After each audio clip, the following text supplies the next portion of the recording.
자, 우리 이제 중학교 3학년은 역사뿐만 아니라 사회도 배우게 됩니다. 그죠?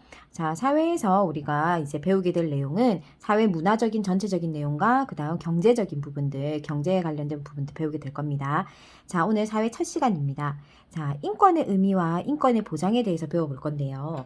자, 인권이라고 하는 것은 인간이라면 누구나 가지고 있는 권리가 인권입니다. 그래서 인간이라면 누구나 가지고 있는 권리를 인권이라고 볼 수 있겠습니다. 자, 그러면 인권의 특징은 무엇인지 봅시다. 자, 인권의 특징. 자, 일단 천부인권입니다.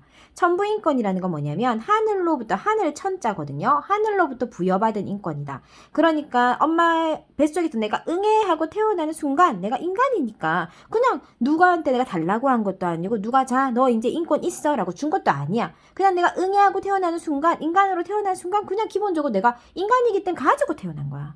그건 천부인권이라고 하는 거지. 자, 그래서 그걸 자연권이라고 해요. 방금 선생님이 뭐라고 했어? 누가 자, 아나, 네 인간이니까 보장해 줄게라고 한 게 아니란 말이지. 그냥 내가 자연적으로 인간이니까 그냥 나한테 주어져 있었어. 그래서 자연적인 권리인 거야. 내가 뭔가를 이렇게 하기 위해서 애쓰거나 적극적으로 뭔가를 한 게 아니야. 그냥 난 인간이기 때문에 보호받아야 되는 그런 존중받아야 되는 권리를 가지고 있어. 하늘로부터. 그래서 그거를 하늘로부터 부여받았다. 자연적으로 내가 가지고 있는 거다. 이런 의미입니다. 자연적 권리. 그 다음 보편적 권리라는 건 뭐냐면 누구나 이거 지금 똑같은 말이야. 이 세 가지의 단어 뜻이 다르게 표현되었지만 의미는 같다. 보편적이다. 보편적이라는 것은 피부 색깔, 인종, 나이, 뭐 사회적 신분 이거 다 상관없다라는 거지. 그냥 사람이면 누구나 권리를 가지고 있다. 그래서 모든 사람이라면 누구나 동등하게 권리를 가지고 있다라는 거지. 그래서 하늘로부터 부여받은 내가 인간으로 태어났던 게 자연스럽게 주어져 있었어. 그게 자연권. 그 다음부터 보편적으로 내가 가지고 있다는 거지. 그치? 자, 이렇게 우리에게는 천부적으로, 자연적으로, 보편적으로 가지고 있는 권리가 인권이라고 하는 것이다. 그래서 인간이기 때문에 가지고 있는 것이다. 그래서 아무나 그것을 침해할 수는 없다. 아주 중요하다. 그래서 뭐 그럼 다 가지고 있으니까 안 중요하네. 그냥 기본적인 거네. 기본이기 때문에 잘 지켜져야 된다라는 겁니다. 자, 그래서 우리는 인권 보장의 중요성 한번 봅시다. 자, 인권 보장의 중요성은 선생님이 얘기했듯이 인간이기 때문에 존엄하다. 그래서 이 존엄함을 실현하는 바탕이 되는 것이 인권을 보장한다라는 것이다. 그래서 인권의 보장이 되지 않는 사회는 그 이후에 어떤 복지나 어떤 존엄성이 존재할 수 없기 때문에 일단 출발이 인간의 존엄성을 보장하는 것으로부터 출발되어야 한다.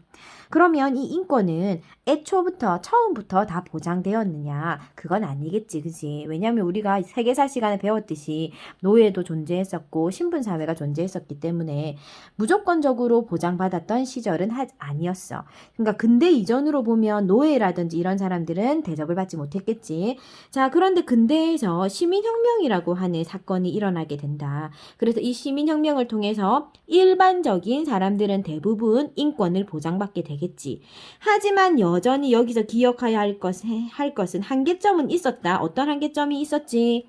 자, 뭐 여자라든지 또는 뭐 가난한 사람이라든지 농민이라든지 자, 이렇게 사회적인 약자들은 여전히 사회적인 약자들 어떤 사람들 여자나 또는 노동자 이런 사람들은 여전히 제한을 당했다. 그래서 여전히 인간된 권리를 제대로 보장받지 못했다라는 거야. 자, 근대 이전에는 노예라든지 이런 신분사회였기 때문에 일부의 사람들만 인간적 대접을 받았다. 그리고 근대에 와서 시민혁명을 기점으로 해서 보통적인 어떤 상인계층까지 시민이라는 이제 어떤 존칭을 쓰면서 인간으로서의 존엄성을 존중받는 사회가 왔지만 하지만 시민혁명 이후에도 여전히 여자나 노동자는 인권으로서의 어떤 보장을 받지 못했다. 그리고 현대에 와서 이제 2000년에 현대에 와서야 우리가 지난 시간에 세계사 시간을 더듬어 보면 예를 들어서 뭐 차티스트 운동이라든지 또 인권 운동이라든지 이런 운동들을 통해서 2000년대에 와서야 모든 사람들이 인간으로서의 어떤 존엄성을 존중받기 시작했다라는 것을 우리는 자 기억해야 되겠습니다.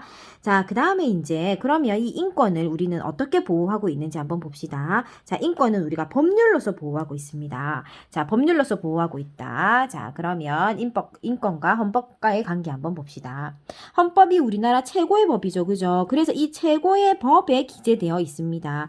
그래서 헌법에는 기본적인 인권을 반드시 보장해야 된다라는 것을 딱 규정해 놓고 있습니다.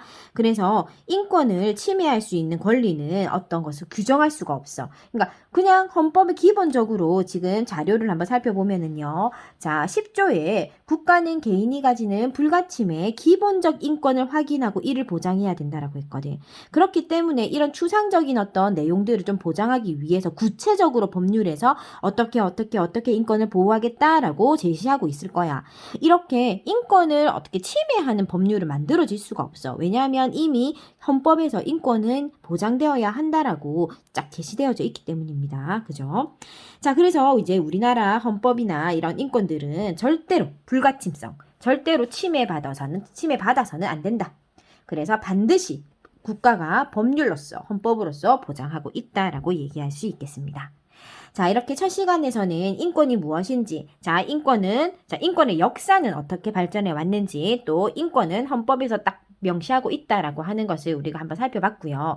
다음 시간에는 이런 기본권, 인권을 보장하기 위해서 세세하게 법률에서 기본권이라는 것을 만들었고 이 기본적인 권리가 지켜져야지만이 인권이 지켜진다라고 보고 있기 때문에 어떤 기본권들이 나오고 그 기본권의 내용들은 어떤 것들이 있는지 한번 살펴보도록 하겠습니다. 자, 그러면 다음 시간에 기본권으로 만나겠습니다.